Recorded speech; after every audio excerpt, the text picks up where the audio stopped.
राधे राधे। जय श्री कृष्णा।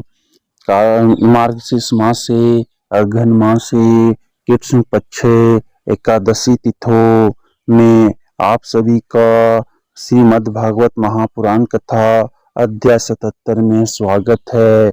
आप सभी का हार्दिक अभिनंदन है। सालव उदार।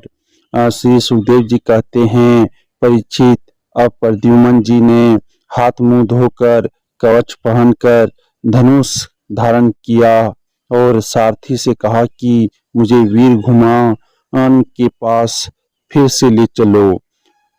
उस समय प्रद्युम्न आदमोद सेना को तहस नहस कर रहा था।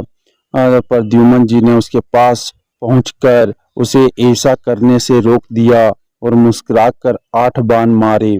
4 बाणों से उसके 4 घोड़े और एक एक बाण से सारथी, धनुष, ध्वजा और उसका सिर काट डाला। इधर गद्द सातिकी साम आदि अधुवंशी वीर भी सालव की सेना का संहार करने लगे। सब विमान पर चढ़े हुए सैनिकों की गर्दनें काट जाती और वे समुद्र में गिर पड़ते। इस प्रकार अधुवंशी और सालव के सैनिक एक दूसरे पर प्रहार करते रहे। बड़ा ही घमासान और भयंकर युद्ध हुआ और वह लगातार 27 दिनों तक चलता रहा। उन दिनों भगवान श्री कृष्ण धर्मराज युधिष्ठिर के बुलाने से इंद्रप्रस्थ गए हुए थे। राजसूय यज्ञ हो चुका था और शिशुपाल की भी मृत्यु हो गई थी। वहां भगवान श्री कृष्ण ने देखा कि वे बड़े भयंकर अपशकुन हो रहे हैं।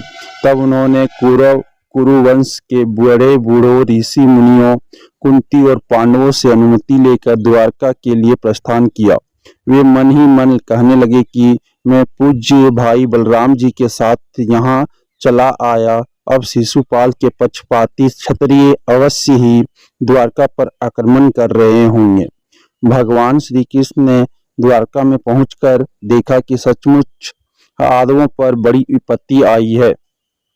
तब उन्होंने बलराम जी को नगर की रक्षा के लिए नियुक्त कर दिया था और सौभपति सालव को देखकर अपने सारथी दारुक से कहा, दारुक, तुम शीघ्र से शीघ्र मेरा रथ सालव के पास ले चलो। देखो, यह सालव बड़ा मायावी है, तो भी तुम तनिक भी भय न करना। भगवान की ऐसी आज्ञा पाकर दारुक रथ पर चढ़ गया, उसे सालव की ओर ले गए चला। भगवान के रथ की ध्वजा ही चिन्हित भी उसे देखकर दूसियों तथा सालव की सेना के लोगों ने युद्ध भूमि में प्रवेश करते ही भगवान को पहचान लिया। परीक्षित, अब तक सालव की सारी सेना प्राय नष्ट हो चुकी थी। भगवान श्री कृष्ण को देखते ही उसने उनके सारथी पर एक बहुत बड़ी शक्ति चलाई। वह शक्ति बड़ा भयंकर शब्द करती हुई आकाश बड़े वेग से चल रही थी और बहुत बड़े के समान जान पड़ती थी। उसके प्रकाश से दिशाएं चमक उठी थी। उसे सारथी की ओर आते देख भगवान श्री कृष्ण ने अपने बाणों से उसके सैकड़ों टुकड़े कर दिए।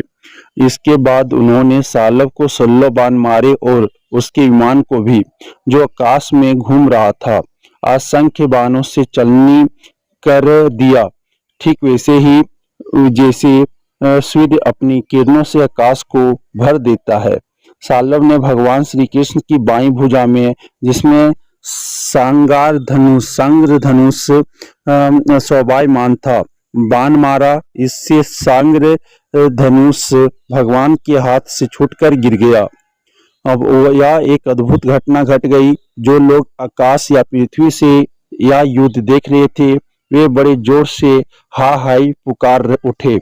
तब सालव ने गरजकर भगवान श्री कृष्ण से यूं कहा, मूढ़, तूने हम लोगों को देखते देखते हमारे भाई और सखा शिशुपाल की पत्नी को हर लिया तथा भरी सभा में, जबकि हमारा मित्र शिशुपाल असावधान था, तूने उसे मार डाला। मैं जानता हूं कि तू अपने को अजय मानता है। यदि मेरे सामने ठहर गया तो मैं आज तुझे अपने तीखे बाणों से वहां पहुंचा दूंगा जहां से फिर कोई लौटकर नहीं आता। भगवान श्री कृष्ण ने कहा, रे मंद, तू वीरता ही बहक रहा है। तुझे पता नहीं कि तेरे सिर पर मौत सवार है। सूरवीर व्यर्थ को बकवाद नहीं करते। वे अपनी वीरता ही दिखलाया करते हैं। इस प्रकार कहकर भगवान श्री कृष्ण क्रोधित हो अपनी अत्यंत वेगवती और भयंकर गदा से सालव के जत्रु स्थान हंसली पर प्रहार किया। इससे वह खून उगलता हुआ कांपने लगा। इधर जब गद्दा भगवान के पास लौट आई तब सालव अंतर ध्यान हो गया। इसके बाद 2 घड़ी बीतते बीतते एक मनुष्य ने भगवान के पास पहुंचकर उनको सिर झुकाकर प्रणाम किया और वह रोता हुआ बोला, मुझे आपकी माता देवकी जी ने भेजा है। उन्होंने कहा है कि अपने पिता के प्रति अत्यंत प्रेम रखने वाले महाबाहु श्री कृष्ण सालव तुम्हारे पिता को उसी प्रकार बांध कर ले गया है जैसे कोई कसाई पशु को बांध कर ले जाए। या अप्रिय समाचार सुनकर भगवान श्री कृष्ण मनुष्य से बन गए। उनके मुंह पर कुछ उदासी छा गई।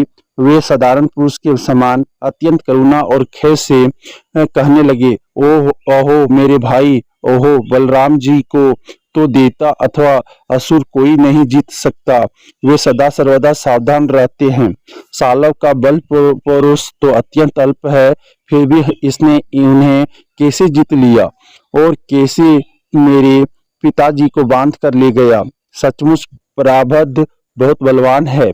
भगवान श्री कृष्ण इस प्रकार कह ही रहे थे कि सालव वसुदेव जी के समान एक माया रचित मनुष्य लेकर वहां आ पहुंचा और श्री कृष्ण से कहने लगा, मूर्ख देख, यही तुझे पैदा करने वाला तेरा बाप है जिसके लिए तू जी रहा है। तेरे देखते देखते मैं इसका काम तमाम करता हूँ। कुछ बल पुरुष हो तो इसे बचा।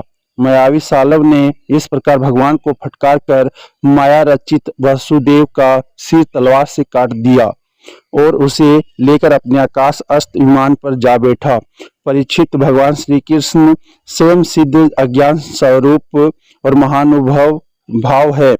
वे यह घटना देखकर 2 घड़ी के लिए अपने सौजन वसुदेव जी के प्रति अत्यंत प्रेम होने के कारण साधारण पुरुषों के समान शोक में डूब गए। परंतु फिर वे जान गए कि या तो सालव की फैलाई हुई आसुरी माया ही है जो उसे मैदानवों ने बतलाई थी। भगवान श्री कृष्ण ने युद्धभूमि में सचेत होकर देखा, वहां दूत है और ना पिता का वह शरीर जैसे स्वप्न में एक दृश्य दिखकर लुप्त हो गया हो। उधर देखा तो सालव विमान पर चढ़कर आकाश में विचर रहा है। तब वे उसका वध करने के लिए उद्यत हो गए। प्रिय परीक्षित, इस प्रकार की बात पूर्वापर का विचार न करने वाले कोई ऋषि कहते हैं, अवश्य वे इस बात को भूल जाते हैं कि श्री कृष्ण के संबंध में ऐसा कहना उन्हों के वचनों के विपरीत है। कहाँ अज्ञानियों ने रहने वाले शोक, मोह, स्नेह और भय तथा कहाँ के परिपूर्ण भगवान श्री कृष्ण जिनका ज्ञान, विज्ञान और ऐश्वर्य अखंडित है, एक रस है, भला उनमें वैसे भावों की संभावना ही कहाँ है। बड़े बड़े ऋषि मुनि भगवान श्री कृष्ण के चरण कमलों की सेवा करके आत्मविद्या का भली भांति संपादन करते हैं और उसके द्वारा शरीर आदि में आत्मबुद्धि रूप अनादि अज्ञान को मिटा डालते हैं तथा आत्म संबंधी अनंत ऐश्वर्य प्राप्त करते हैं। उन संतों के परम गति स्वरूप भगवान श्री कृष्ण में भला मोह कैसे हो सकता है। अब सालव भगवान श्री कृष्ण पर बड़े उत्साह और वेग से शस्त्रों की वर्षा करने लगा था। अमोघ शक्ति भगवान श्री कृष्ण ने अपनी बाणों से सालव को घायल कर दिया और उसके कवच, धनुष तथा सिर की मणि को छिन्न भिन्न कर दिया। साथ ही गद्दा की चोट से उसके विमान को भी जर्जर कर दिया। परीक्षित, भगवान श्री कृष्ण के हाथों से चलाई हुई गद्दा से वह विमान चूर चूर होकर समुद्र में गिर पड़ा। गिरने के पहले ही सालव हाथ में गद्दा लेकर धरती पर कूद पड़ा और सावधान होकर बड़े वेग से भगवान श्री कृष्ण की ओर झपटा। सालव को आक्रमण करते देख उन्होंने भाले से गद्दा के साथ उसका हाथ काट गिराया। फिर उसे मार डालने के लिए उन्होंने प्रलयकालीन सूर्य के समान तेजस्वी और अत्यंत अद्भुत सुदर्शन चक्र धारण कर लिया। उस समय उनकी ऐसी शोभा हो रही थी मानो सूर्य के साथ उद्याचल शोभायमान हो। भगवान श्री कृष्ण ने उस चक्र से परम मायावी सालव का कुंडल किरीट सहित सिर धड़ से अलग कर दिया। ठीक वैसे ही जैसे इंद्र ने वर्ज से वृत्रासुर का सिर काट डाला था। उस समय सालव के सैनिक अत्यंत दुख से हाय हाय चिल्ला उठे। परीक्षित, जब पापी सालव मर गया और विमान भी गद्दा के प्रहार से चूर चूर हो गया, तब देवता लोग आकाश में दुंदुभियां बजाने लगे। ठीक इसी समय दंत वक्त्र अपने मित्र शिशुपाल आदि का बदला लेने के लिए अत्यंत क्रोधित होकर आ पहुंचा। इति श्रीमद् भागवत पुराण महापुराण कथा अध्याय 77 समाप्तम।